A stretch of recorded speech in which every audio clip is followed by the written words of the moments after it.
স্নেহের শিক্ষার্থীরা, আশা করি তোমরা সকলেই ভালো আছো।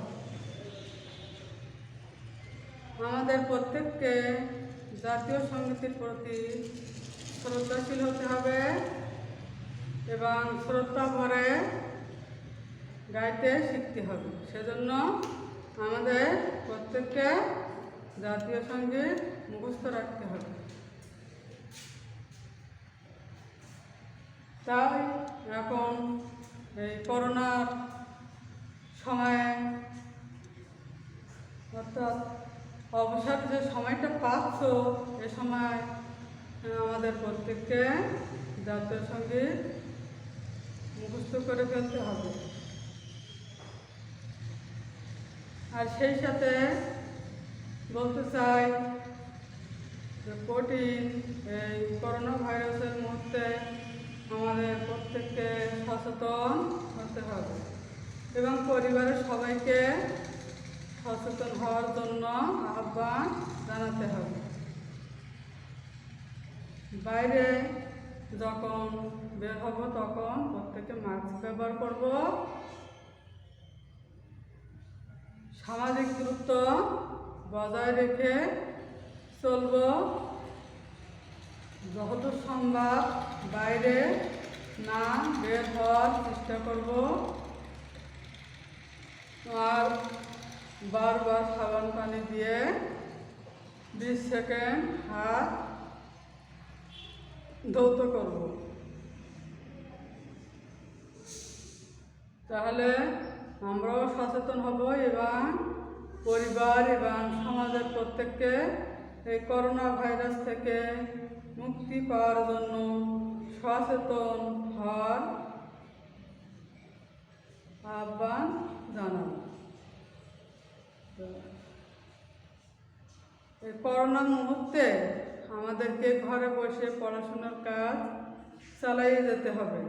সেজন্য আজকে আমি সপ্তম শ্রেণীর বাংলা প্রথম পত্র বইয়ের গদ্যাংশ থেকে সেই ছেলেটি নাটিকা নিয়ে আলোচনা করতে যাচ্ছি। সেই ছেলেটি একটি নাটিকা, এই নাটিকাটাই লিখেছেন মামুনুর রশিদ। তা মামুনুর রশিদ বাংলাদেশের বিশিষ্ট নাট্যকার, অভিনেতা ও নির্দেশক। তিনি 1948 খ্রিস্টাব্দে টাঙ্গাইলে জন্মগ্রহণ করেন। তার রচিত উল্লেখযোগ্য নাটক হল ওরা কদম আলী, ওরা আছে বলে, ইবলিশ আর গিনিপিগ। দেখো বোর্ডে লিখে দিচ্ছি উল্লেখযোগ্য নাটকগুলো, প্রত্যেকে খেয়াল করো।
তাহলে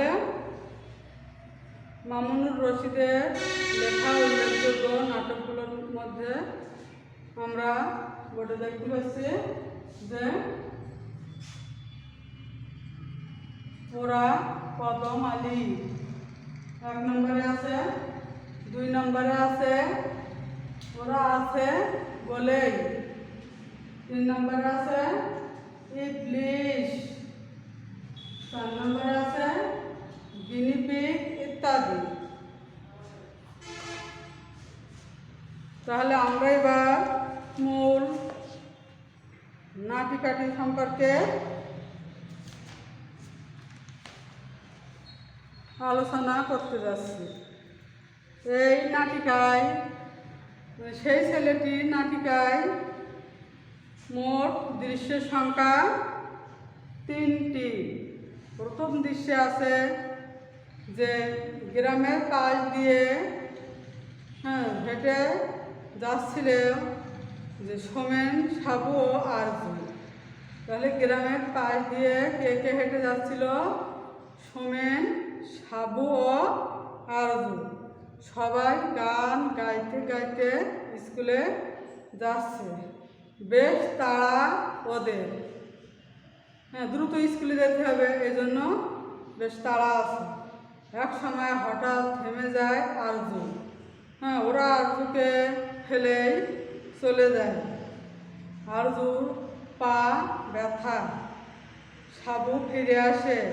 সাবু বলে, কি হয়েছে আরজু? আরজু বলে, আমি যে আর হাঁটতে পারছি না। সাবু, রোজ রোজ তোর জন্য আমি ছাড়ের বকুনি খেতে পারবো না। আরজু, ঠিক আছে, তোর ঠিক আছে, তোরা যা, আমি একটু পরে যাব। সাবু বলে, থাক তাহলে। চলে যায় সাবু। আরজু বসে থাকে। ওই সময় ওই পথ দিয়ে যাচ্ছিল আইসক্রিমওয়ালা। আইসক্রিমওয়ালা বলে, আইসক্রিম, আইসক্রিম চাই, আইসক্রিম। কি হলো আরজু মিয়া, তুমি এখানে বসে কি করছো? আরজু বলে, কিছু না। আইসক্রিমওয়ালা বলে, স্কুলে যাবে না? আরজু বলে, না।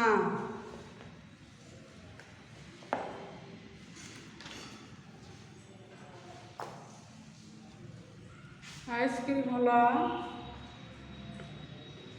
স্কুলে ফাঁকি দেওয়া কিন্তু খুব খারাপ কাজ। আমিও খুব স্কুল ফাঁকি দিয়েছি। আমার অবস্থা দেখো, যদি লেখাপড়া করতাম তাহলে কি আইসক্রিম ফেরি করে বিক্রি করতে হতো? যাও স্কুলে যাও, চাই আইসক্রিম, আইসক্রিম। ভাই শোনো, তুমি কোন দিকে যাবে? আরজু, আজ স্কুলের দিকে যাবে না? আইসক্রিম খাবো টিফিন পিরিয়ডের সময়। আইসক্রিমওয়ালা, ক্লাস যখন চলে তখন তো কেউ আইসক্রিম খায় না, তাই এখন আমি বাজারের দিকে যাচ্ছি, পরে টিফিন পিরিয়ডে স্কুলে যাব। আরজু, তোমার এরপরে আসে হাওয়াই মিঠাইওয়ালা। শুধু শুধু ডাকছো কেন? আরজু ডাকে, হাওয়াই মিঠাইওয়ালাকে ডাকে। হাওয়াই মিঠাইওয়ালা বলে যে, শুধু শুধু ডাকছো কেন? এভাবে সময় নষ্ট হলে আমার হাওয়াই মিঠাই যে শূন্যে মিলিয়ে যাবে। হাওয়াই মিঠাইওয়ালা, হ্যাঁ, মেঘের চাইতেও অনেক হালকা, তাই তো মিলিয়ে যায়। যাই, চাই হাওয়াই মিঠাই, চলে যায়। হাওয়াই মিঠাইওয়ালা এই বলে চলে যায় সেখান থেকে। হাওয়াই মিঠাইওয়ালা, হ্যাঁ, মেঘের চাইতেও অনেক হালকা, তাই তো মিলিয়ে যায়। যাই, চাই হাওয়াই মিঠাই। আরজু, এখন আমি কি করব? বাড়ি গেলে বাবা বকবে, স্কুলে গেলে স্যার দাঁড় করে দিবেন, কিন্তু আমি তো দাঁড়িয়ে থাকতে পারবো না। হ্যাঁ, এখন কি হবে? এবার দ্বিতীয় দৃশ্য।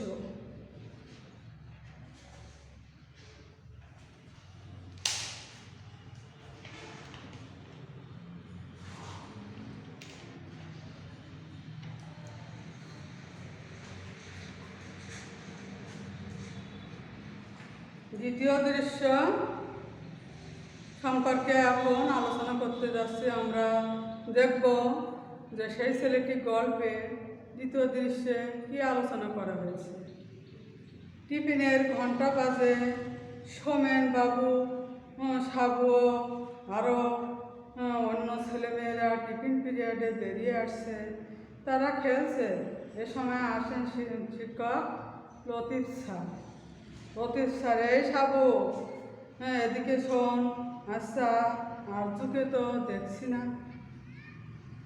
হ্যাঁ সাবু, স্যার মাঝপথে এসে আরজু বলল, তোরা যা। এরকম মাঝে মাঝে করে আরজু। লতিফ স্যার, কিন্তু কে? হ্যাঁ, কেন করে সে এরকম? সাবু বলে, এমনিই করে। লতিফ স্যার বলে, এমনি মানে ইচ্ছে করে নাকি কোনো সমস্যা আছে ওর? সাবু, আমি জানি না স্যার। লতিফ স্যার, আচ্ছা এই যে সোমেন, এদিকে শোনো। তোমার কি মনে হয় আরজু কি ইচ্ছে করে স্কুল কামাই করছে? সোমেন, স্যার ওর যে কি হয় স্যার? হঠাৎ করে বলে, আমি আর যেতে পারছি না, তোরা দাঁড়া। তখন মর্নিং বেল বেজে গেল। আর কি দাঁড়াতে পারি? তাই তো চলে আসি। সেটা ভালো না স্যার। লতিফ স্যার, কোথায় যেন একটা সমস্যা হচ্ছে। ও মিঠু স্যার, ওই ছেলেটার সাথে আমারও দেখা হয়েছে। মিঠু বলে, কোথায়? লতিফ স্যার বলে, কোথায় দেখা হয়েছে মিঠু তোর সঙ্গে? মিঠু বলে, ওই যে পলাশতলী আমবাগানের পাশে ও বসেছিল। আমার সাথে নানান ধরনের কথা বলল। তারপর লতিফ স্যার, এই তোরা যাবি ওকে খোঁজ করতে? তারপর লতিফ স্যারের সঙ্গে ওরা সবাই চলে গেল। যে দেখে আরজু ওই আমতলির বাগানে বসে আছে, কিন্তু সে উঠতে পারছে না। লতিফ স্যার সেখানে যেয়ে আরজুকে জিজ্ঞেস করে, আরজু তুই মাঝে মাঝে স্কুল কামাই করিস, আবার আজকে দেখছি এখানে বসে আছিস, কী হয়েছে তোর? আরজু মুখটা ফাল করে ওঠে। সে পায়ের দিকে তাকায়। তারপর লতিফ স্যার পা দুটো হাত দিয়ে দেখে তার পা চিকন হয়ে যাচ্ছে। আস্তে আস্তে আরজু দুইজনের কাঁধে ভর করে দাঁড়ায়। লতিফ স্যার বলে, তোর বাবা এজন্য তোকে চিকিৎসা করে না? বাবা বলে যে একটু হাঁটলে এটা ঠিক হয়ে যাবে। তারপর আরজুর চোখে পানি চলে আসে। ওর মা বলেছিল যে ছোটোবেলায় আরজুর কি একটা অসুখ হয়েছিল, সেখান থেকে ওর পায়ে এরকম সমস্যা। লতিফ স্যার সব তথ্য পেয়ে এবং আরজুকে দেখে বলল যে আরজুর চিকিৎসার ব্যবস্থা করতে হবে। এবার আমরা সেই ছেলেটি গল্পের তৃতীয় দৃশ্য নিয়ে আলোচনা করব। এবার সেই ছেলেটি গল্পের তৃতীয় দৃশ্য নিয়ে আলোচনা করতে যাচ্ছি। আমরা তৃতীয় দৃশ্য যেটা দেখতে পাচ্ছি সেটা হচ্ছে আমবাগান। অসহায় আর্য বসে আছে, আকাশে উঠে দাঁড়াতে যাচ্ছে কিন্তু দাঁড়াতে পারছে না। একটা পাখি ডাকছে, তাকে অনুসরণ করে আর্য কথা বলার চেষ্টা করছে, তাকে ডাকছে। আচ্ছা, এখানে আর্য কি বলছে সেটা আমরা দেখি। পাখি একটু নিচে আয় না, আমার কাছে এসে বস এবং গান শোনা। আমাকে তোর পাখায় ভর করে স্কুলে নিয়ে যায়। সাবু সোমেন ওরা কেউ নিয়ে গেল না, তুমি নিয়ে যাও না, তোমার ডানায় ভর করে চলে যাব। কি হলো, নেমে গেল কেন? মেঘ আমায় নিয়ে যাও না, তোমার কোলে বসে চলে যাব স্কুলে। কি বলছো, ভিজে যাবে? ভিজলাম আবার শুকিয়ে যাব, তবুও তো স্যার বুঝবেন ছোট পাখির চন্দনা। এই যে শালিক আমাকে দেখতে পাচ্ছে না, আমি একলা বসে আছি, আমার বুকটা যেন ফেটে যাচ্ছে। আমার সাথে কথা বলো না, চন্দনা আমায় নিল না, মেঘ আমায় নিল না, শালিক আমার সাথে কথা বলল না। আর্যর মনে অনেক ব্যথা। ওখানে বসে বসে সে আইসক্রিমওয়ালাকে ডাকে, হাওয়াই মিঠাইওয়ালাকে ডাকে, তারপর বিভিন্ন পাখালি আকাশ সবাইকে ডাকে, কিন্তু তার কথা কেউ সাড়া দেয় না। এর ভিতরে সোমেন এসে যায়। সোমেন বলে, কাঁদিস কেন? স্যারের কাছে বল না আর্য, তুই কাঁদছিস কেন? লতিফ স্যার, কোনো ভয় নেই, বলো। আর্য, স্যার আমি বেশি দূরে হাঁটতে পারি না, পা দুটো অবশ হয়ে আসে।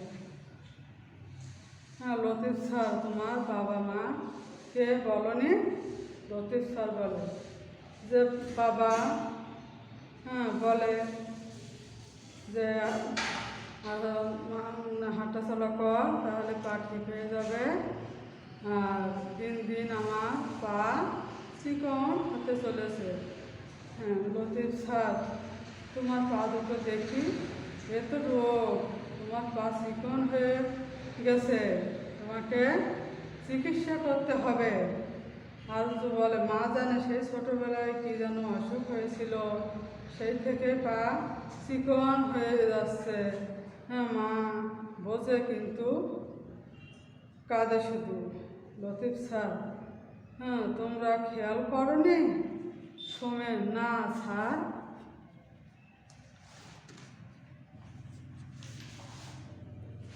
লতিফ স্যার, তোমাদের বন্ধু না? সোমেন, জি স্যার। লতিফ স্যার, তোমার যদি এরকম হতো। লতিফ স্যার, তারপর সোমেন বলে, আমরা বুঝতে পারিনি স্যার, এরকম বুঝলে আমরা দুজনে ধরে এইভাবে নিয়ে যেতাম, দুইজনে কাঁধে হাত দিয়ে ওকে তুলে কাঁধে ভর করে নিয়ে যেতাম। লতিফ স্যার, বলো স্কুলে যাবে না কি বাড়ি যাবে? আর্য, স্কুলে স্যার। ওদের কাঁধে হাত তুলে আর্য স্কুলে যায়। লতিফ স্যার, চলো দেখি তোমার চিকিৎসার জন্য আমরা কি করতে পারি। তাহলে এই গল্পে একটি সুবিধাবঞ্চিত বালক সম্পর্কে আলোচনা করা হয়েছে এবং তার নাম দেওয়া হয়েছে কি আর্য। আর্য, আর গল্পটির নামকরণ করেছেন লেখক সেই ছেলেটি। এখন এই গল্প থেকে আমরা যে নতুন শব্দ পেয়েছি সেই শব্দগুলোর অর্থ জেনে নেই। এখানে সেই ছেলেটি বলতে সেই ছেলেটি নামক একটি এই লেখাটি একটি নাটিকা। এই নাটিকার তিনটি অংশ আছে। হ্যাঁ, তিনটি অংশ আছে। আচ্ছা, মতলব হচ্ছে উদ্দেশ্য বা ফন্দি। দেখো বোর্ডে লিখে দেয় একটু, তোমরা প্রত্যেকে মনোযোগ সহকারে বোর্ডটা করো।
এখানে নতুন শব্দ আছে একটি, এবং সেই শব্দের অর্থটি বোর্ডে লিখে দিয়েছে, সেটা তোমরা প্রত্যেকে খেয়াল করো।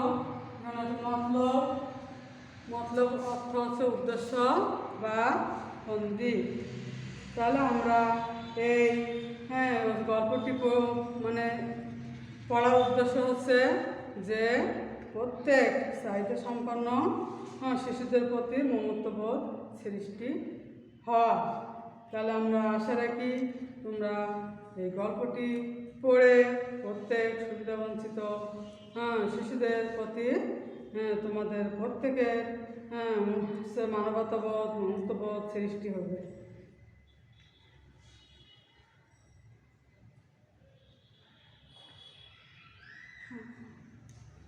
এবার বাড়ির কাজ দেয়।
তাহলে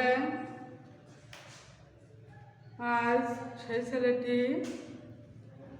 এই নাটিকাটি আলোচনা করে যে বাড়ির কাজ দিয়েছে সেগুলো তোমরা প্রত্যেকে খেয়াল করো। বাড়ির কাজের 5টা প্রশ্ন দেওয়া হয়েছে।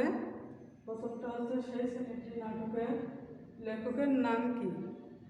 1 নম্বর প্রশ্ন, সেই ছেলেটি নাটিকাটির লেখকের নাম কি। 2 নম্বর প্রশ্ন আছে সেই ছেলেটি নাটকের দৃশ্য সংখ্যা কয়টি। নাটকের অংশ কয়টি, দৃশ্য সংখ্যা আর অংশ একই। 3 নম্বরে আছে আরজু তার বন্ধুদের সাথে স্কুলে যেতে যেতে বসে পড়ে কেন। আরজু তার বন্ধুদের সাথে স্কুলে যেতে যেতে বসে পড়ে কেন। 4 নম্বর প্রশ্ন আছে মা বোঝে কিন্তু কাঁদে কারণ কি, সেটা লিখতে হবে। এই নাটিকাটি পড়ে যে কারণ পাওয়া গেছে সেই কারণটি তোমাদের লিখতে হবে। 5 নম্বরে আছে দেখো আরজুর খোঁজে কোন ছাদ গিয়েছিল। এখানে আরজুর খোঁজে কোন ছাদ গিয়েছিল। তাহলে এই 5টা প্রশ্ন বাসায় বসে সুন্দর করে লিখবা এবং মূল নাটিকাটি সুন্দর করে পড়তে হবে। কারণ পড়াশোনা বিষয়ে বসে থাকলে চলবে না, বাসায় বসে তাই আমাদের প্রত্যেককে যার যার মতো বা ঠিক মতো পড়াশোনা করতে হবে। বাড়ির কাজটা ঠিকঠাক মতো গুছিয়ে লিখে নিয়ে আসবে। সবাইকে ধন্যবাদ। সবাই ভালো থাকো, সুস্থ থাকো, করোনা ভাইরাস থেকে মুক্ত থাকো, এই বলে আজকের ক্লাস শেষ করছি।